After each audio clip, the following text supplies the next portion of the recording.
Pepsi Vijayan ஒரு villain நடிகராக இவரை நம்மில் பல பேருக்கு தெரியும். ஆனால் எத்தனை பேருக்கு தெரியும் இந்திய திரைப்படத்துறை வரலாற்றில் மிக இளம் வயதில், அதுவும் 22 வயதில் இவர் ஒரு சண்டை இயக்குனராக பணியாற்றி இருக்கிறார் என்று. குடும்ப சூழ்நிலை காரணமாக தனது 17 வயதில் ஒரு சண்டை கலைஞராக தமிழ் சினிமாவில் அறிமுகமானவர். பின் தன்னுடைய திறமையை வளர்த்து 22 வயதில் இந்திய திரைப்படத்துறையில் இளைய சண்டை இயக்குனர் என்ற சாதனையை படைத்தார் பெப்சி விஜயன். இதுவரை தமிழ், தெலுங்கு, மலையாளம், ஹிந்தி என பல மொழிகளில் ஒரு சண்டை இயக்குனராக சண்டை ஒருங்கிணைப்பாளராகவும் பணியாற்றி இருக்கும் பெப்சி விஜயனின் தந்தை ஸ்டன் சுவாமிநாதன் அப்போதைய எம்ஜிஆர் திரைப்படங்களுக்கு ஃபைட் மாஸ்டராக பணியாற்றி இருக்கிறார். குறிப்பாக அடிமை பெண் திரைப்படத்தில் எம்ஜிஆரும் சிங்கமும் சண்டை போடும் காட்சியை படமாக்கியதே பெப்சி விஜயனின் தந்தை ஸ்டன் சுவாமிநாதன் தான். சிறு வயதிலிருந்தே எம்ஜிஆருடன் நெருங்கிய நட்பில் இருந்த விஜயன் பெப்சி குழுமத்தின் தலைவராக இருந்ததால் பெப்சி விஜயனாக தமிழ் சினிமாவில் அடையாளம் காணப்பட்டார். மேலும் தனது மகனை வைத்து மார்கண்டேயன் என்ற படத்தையும் இயக்கியிருக்கிறார் பெப்சி விஜயன்.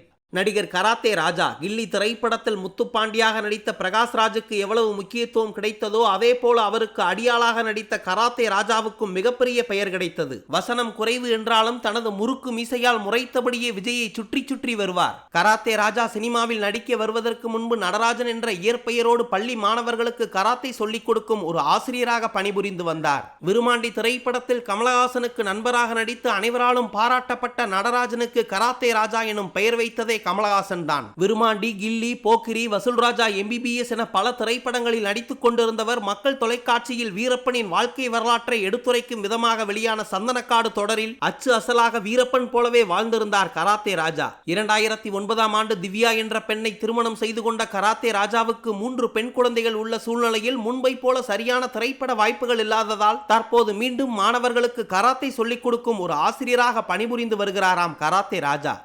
அழகம் பெருமாள் ஒரு நடிகராக இவரை நம்மில் பல பேருக்கு தெரியும். சிறு வயதிலிருந்தே இசைஞானி இளையராஜா மீது தீவிர பற்றில் இருந்தவர். ஒரு இசையமைப்பாளராக வேண்டும் என்று கன்னியாகுமரியிலிருந்து சென்னைக்கு வந்து பல வாய்ப்புகளை தேடியும் கிடைக்காததால் பின் அடையாறு பிலிம் இன்ஸ்டிடியூட்டில் ஒரு இயக்குனராக படிக்க தொடங்கினார். அப்படி இயக்குனர் மணிரத்னத்திடம் உதவி இயக்குனராக பணியாற்றி கொண்டிருந்த அழகம் பெருமாள் 2001ஆம் ஆண்டு மாதவனை வைத்து டும் டும் டும் என்ற திரைப்படத்தை இயக்கியிருந்தார். அவரது முதல் திரைப்படமே மிகப்பெரிய அளவில் வெற்றி பெற அந்த திரைப்படத்தின் வெற்றியால் நடிகர் விஜயை வைத்து உதயா, ஸ்ரீகாந்தை வைத்து ஜூட் போன்ற திரைப்படங்களை இயக்கி தமிழ் சினிமாவில் கவனிக்கத்தக்க இயக்குனர் என்ற அந்தஸ்தை பெற்றார் அழகம் பெருமாள். அப்போது செல்வராகவன் தனது புதுப்பேட்டை திரைப்படத்தில் அழகம் பெருமாளுக்கு முக்கிய வில்லன் கதாபாத்திரத்தை கொடுக்க தமிழ்ச்செல்வன் என்ற அரசியல்வாதி கதாபாத்திரத்தில் தனது அசாத்திய நடிப்பு திறனை வெளிப்படுத்தி இருந்தார் அழகம் பெருமாள். அந்த திரைப்படத்தில் இவரது நடிப்பு திறனுக்காக தமிழ் சினிமாவில் பல திரைப்படங்களில் இருந்தும் நடிக்க வாய்ப்பு வரவே அதன் பின் தமிழ் சினிமாவில் ஒரு முழு நேர நடிகரானார் இயக்குனர் அழகம் பெருமாள்.